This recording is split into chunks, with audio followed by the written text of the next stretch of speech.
ఎంత యజ్ఞాగ్నిలో ఆహుతులు సమర్పించిన చోటుకు విభీషణుడు లక్ష్మణ్ణి తీసుకువెళ్ళాడు.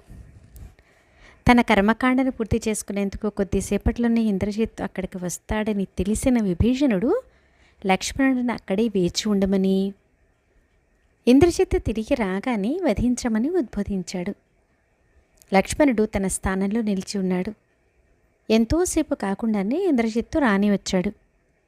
లక్ష్మణుడు తన యుద్ధమునకు సవాల్ చేయగా ఇంద్రజిత్తు విభీషణునితో, నాకు హాని తలపెట్టడానికే నా సొంత పినతండ్రియే ఇక్కడికి రావటమా?